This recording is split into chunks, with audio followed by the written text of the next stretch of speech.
we're back, and this is your final assignment that you'll be working on up from now till the end of the course. So this is the final analysis research essay assignment using Harry Potter and the Sorcerer's Stone. So excited about this. So we're tying in literary analysis. We're also tying in the importance of literacy, especially in early childhood all the way to middle grade.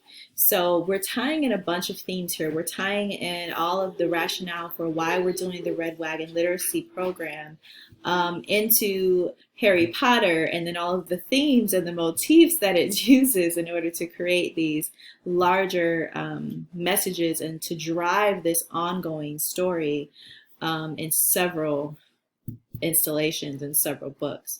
So most would agree that J.K. Rowling's work should not be restricted to the genre of children's trends or literature, as this would deny their influence on the intellectual, emotional, and psychosocial development of today's children.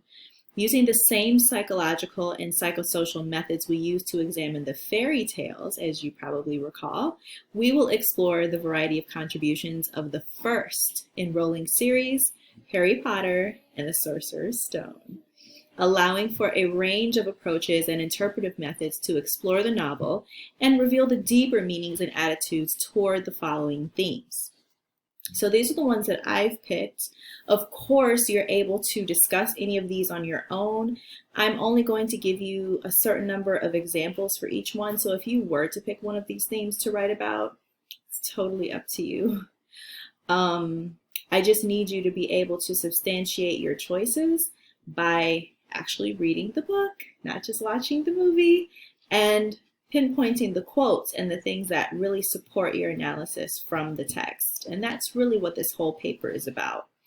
So here are the themes that I've picked that I'd like to talk about: justice, the battle between good and evil, life and death, education, race and foreign cultures, socioeconomic class, gender, identity, and beyond. So there are a ton of choices here for what you can choose. I want you to really pay close attention to what's being said. So when I'm giving my analysis from week to week, I'll pinpoint certain ideas and themes that you can actually use, certain motifs that are being used, and suggest, hey, this is something you could look for other examples of throughout the entire text. I won't pick them all out for you, but I'll, draw your attention to a few. So that's something that you can build on if you're wanting a little bit more guidance while you're trying to pick out themes. But I have some set aside for you already that we'll be looking at in depth. So your assignment is to write a paper that will examine the themes.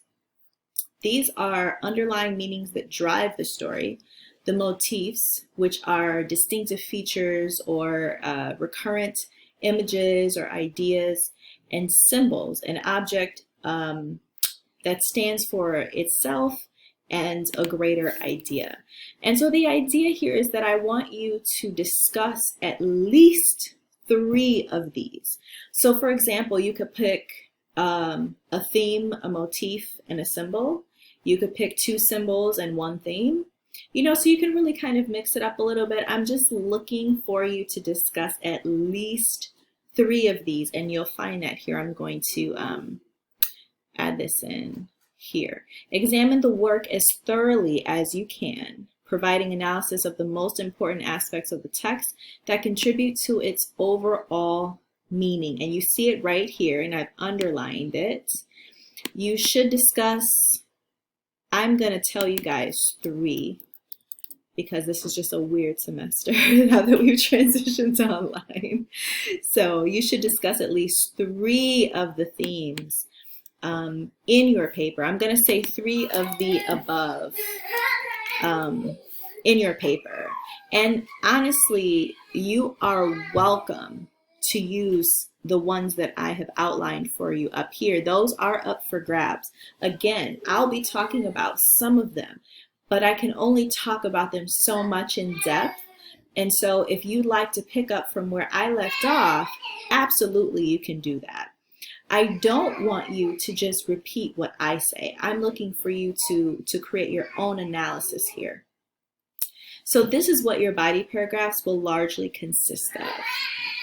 I expect that you will end up doing some research for this essay. So we haven't talked about that yet. We're going to be spending a lot of time talking about the book, how brilliant J.K. Rowling is as a writer, how wonderfully this was put together, how the themes are just right underneath the surface, but they really are what drives the plot and the story forward.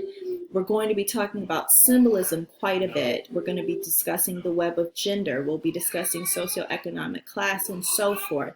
There are so many great ideas in this book. But I do also expect you to incorporate some research because it's a research paper after all. So as you're trying to prove your theory, for instance, I'll give you an example. One of my past students from just last semester wrote a great paper and for this assignment, and what she did was she actually picked the color green as one of the things that she wrote about and how much the color green comes up throughout the work. So you'll see a lot of green and purple in the work actually. So she discussed that. I mentioned it once in the first few chapters, and then she said, hey, this appears all throughout, you know, and I made a note of saying, hey, this is something that J.K. Rowling is using. Think about how she's using it. This is something you could write about. And she ended up doing a phenomenal job putting that together. So that was one of her subjects in her paper. So you can do that too. But the research comes in where you're trying to find other people who support what you're saying about the theme. So again, it can be you citing a paper on maybe a literary analysis on how she uses gender and how she uses constructs of gender in this specific installment of the Harry Potter series. Remember, it has to be specific to this book because the Harry Potter and the Sorcerer's Stone, that's the book that we're reading together, so it has to be specific to that book. But you can find, and I'm asking you to utilize at least 5, and I'm going to bold this, 5 different sources in order to corroborate your claims about the work. So this is your analysis, but you're using the sources to help support and explain why this is significant in the text, okay? Use other voices as evidence of your perspective. You should quote from them and cite them properly using both in-text citations and reference citations with a works cited page. Remember that your essay should be in MLA format. This is a literature class. It's also involving writing literary papers, and because of that we use MLA format. So in this course, please use MLA format for this paper. If we had time in class, then we would be devoting some time in class to research for the assignment, but obviously you are tuning into this class from your home, from your laptop, your computer, wherever you are, and we're not in class together. So of course, you will need to set aside some time in order to do some research for the assignment. Why not the time that we would normally be in class together? So I've got a couple hints for you here. I'm saying that your introduction should present your case, which is the argument for the most important messages that the work conveys. This will be stated in your thesis. So please set aside your introduction just to express that alone. For your conclusion, I want you to do something specific to the service learning for our class. This should tie in the importance of childhood literacy, how Harry Potter helps to change the way you think about childhood literacy, why and how it encourages children to read, and I'll be giving you readings about this throughout the week, and the greater significance of this particular work and series in the American canon. In total, your essay should be between 5 to 10 pages in length, and I think that you can do a great job with this. There should be a lot that you'll have to say by the end. If any of you did read this as a kid, I know that the way you read it now will be totally different, and I can't tell you, I cannot express this to you enough, I can't stress this to you enough, that when I read this book from time to time, like I read this book at least once a year now, I teach this class often, every time I do, I find something new to enjoy, something occurs to me that didn't occur to me before. There are so many wonderful adult lessons in this book, and it's absolutely suitable for kids. So it's no wonder that this kind of breaks the rules of what middle grade literature can be, which is why I love to end with this book. It's like ending on YA lit because people read it as that. We read it as adult lit. There are certain lessons that we get as adults from it that children, that may fall on deaf ears with children when they're younger. But if they get older and revisit the text, they will most certainly pick up on the same lessons that we are. So I'm looking for you to really enjoy this assignment, try to have fun with it, and really just delve in, enjoy the text, read the text, even if it's just for the first time you've ever read this book. I just know you'll love it. I really do.